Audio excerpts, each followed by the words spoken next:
What's going on, guys? As I'm sure you already know, it's DeeO here with Return of DeeO Gaming, and it's been a few races since I've done this, but I'm gonna do Unadilla post-race talk, just kind of read over my notes about things that happened in the race and some of my thoughts. And yeah, I know some people miss this, pretty big hit on my channel usually, so figured I'd do it again this week after watching all the races, because I thought they were pretty interesting. First off, it was mentioned during the broadcast that Unadilla actually used to be on the GP circuit. That was something that I didn't know that I thought was interesting, so I just wanted to share that, a fun little fact for you. To start off the day with the 450s, Josh Grant actually had the fastest qualifying lap, which was quite a shocker with James Stewart there. I mean, Dungey, yeah, he's been really dominant this year, but he's not always the fastest qualifier. Michael Alessi beats him quite often in the qualifying, and I know the qualifying doesn't really matter, but it's just still an interesting point, and to have Grant grab the fastest lap, I thought that was really cool.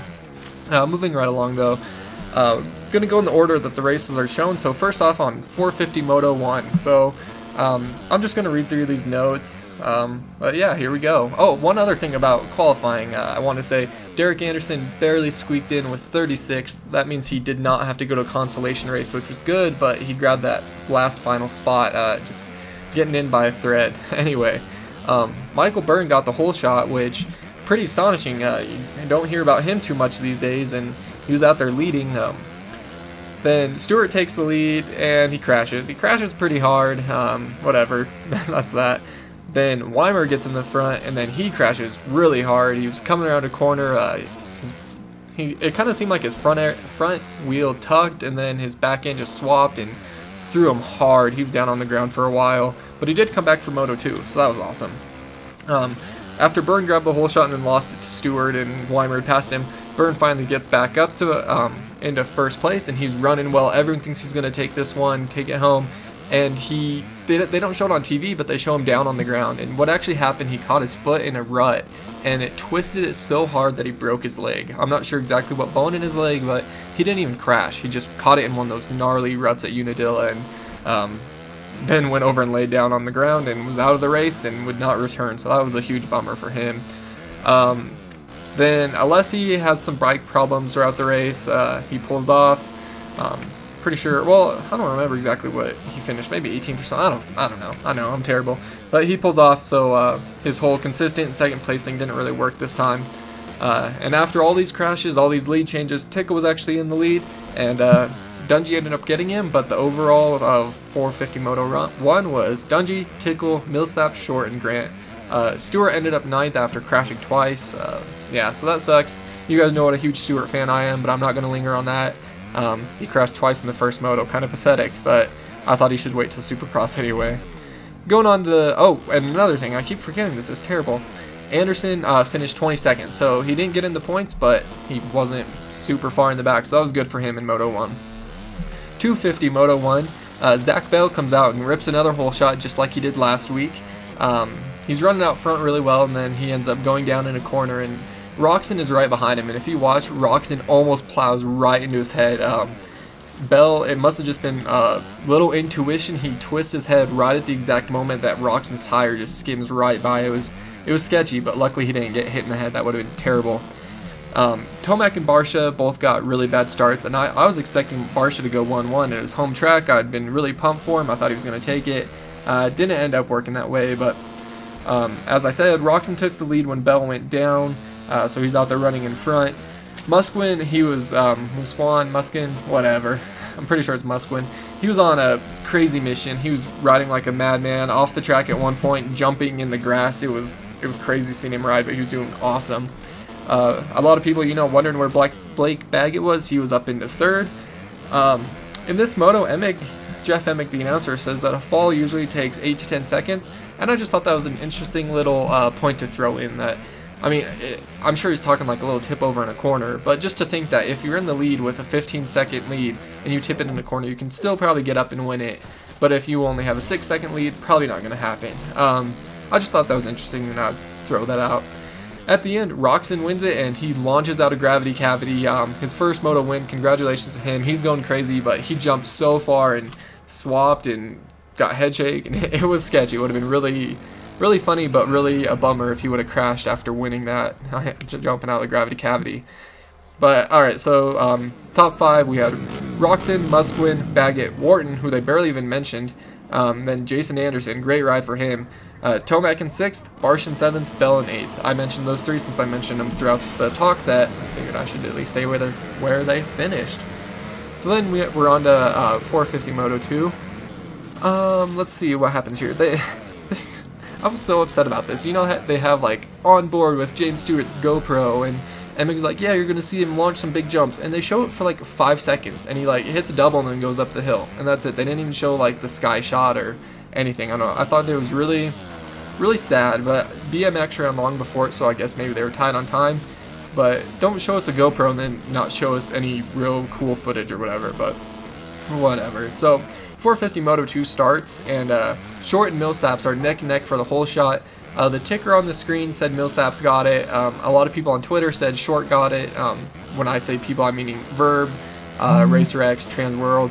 So I don't know. I assume Millsaps actually got it since that's what it said on screen based on the transponders, but that doesn't really matter because right away Short moved past him and takes over the lead. So of course I'm pumped for Short. He got that 4th in the first moto, and here he is running in 1st in front of James Stewart. You know, that's pretty cool.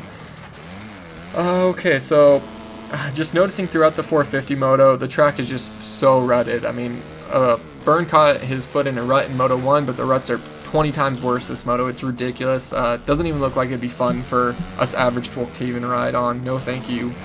So Dungey gets by Millsap, so Stewart's in 1st, Dungey's in 2nd. What did I say? Short is in 1st, Dungey is in 2nd, I'm pretty sure, and then Stewart's back in 5th. He gets around Millsaps, pretty sketchy though, typical Stewart fashion, I guess. You know, he's pretty wild on the bike. Sometimes it looks like he's going to go down, and he doesn't. It's pretty awesome. But Dungey ends up getting Short, but Short held on to 1st for 4 minutes into the race. So I thought that was pretty cool. Good for Short to get that whole shot and be out front, get some time on TV, and just give him some more confidence going into the last few rounds. Let's see. Then Alessi passes Short out of gravity cavity. He just launches out of it and just jumps past him. It was actually really cool. Just soaked it right up. Pretty cool to see people launch out of that. I couldn't even imagine in person. And then also Stewart goes past Short. So Short's fell back to 4th, but you know, it's still good. I mean, he's behind the best riders in the world. Can't expect him to really hold off Dungey and Stewart or anything. Then another thing, since I'm talking so much about Short, his gloves. He's been wearing really bright gloves this like second half of the year. I think since the 2013 gear came out, and I just think that's cool. I wear the Novik gloves, of course, and I really think it's really cool when your gloves don't go with your gear, and they stand out. I don't know, personal preference, but I think that's pretty cool. Stewart was hitting some triple over some rollers or something, and he goes for it, and he goes down pretty hard, down for quite a while. And yeah, so there you go. Stewart crashes, and again, you guys know I'm a Stewart fan, but it's getting hard for me to even stand up for him and make excuses for him. He really just needs to step his game up, I guess. But Derek Anderson is in 20th after 12 minutes. Just had a little note about that there. Oh yeah, Canary, Bobby Canary, racing American races one day, the AMA, and then he goes to Canada the next day and races. That's ridiculous. I cannot imagine doing that. Going all out 2 days in a row at that level. Just the Iron Man right there. So then 450 moto. The rest of it, I mean, I'm sure exciting things happen, but on the TV it was kind of boring. Dungey wins the race, which he also wins the overall. He's so far in the lead that no one can catch up to him now. And the race ended up Dungey, Alessi, Short, Tickle, Millsaps, and Stewart DNF'd after that crash. So there's that. Anderson got a 17th this moto, so he went 22-17 for 20th. So great ride for him, getting in the points and top 20 overall. That's really cool for him. And then the overall of the day, Dungey, Tickle, and Short. And I'll talk more about Dungey after this in case you were wondering just a little bit. So of course now 250 Moto 2, the final moto. Barsha rips the whole shot and made up for his first moto, no doubt with that. So that was nice to see. Like I said, I was really pumped for him. I wanted him to go 1-1, which obviously isn't going to happen now. But they mentioned that in the top 6, all 5 Geico riders were there. That's just awesome. Let's see, who are they? Barsha, Tomac, Bell, Bogle, and Hahn, all in the top 6. great rides for the whole Geico team, I mean, at least at the start. And the only one who wasn't a Geico Honda, of course, 5 out of the 6, the one was Musquin. He's running in 3rd. Roczen back in 8th, must have got a poor start. Let's see, going on 11 minutes left in the moto, and Tomac takes the lead over Barcia. Barcia had quite a big lead, and I don't know, I always thought Barcia was just ridiculous and stuff, but Tomac is so dominant when he can be. I don't know, it's like when Tomac's on his game, he's untouchable.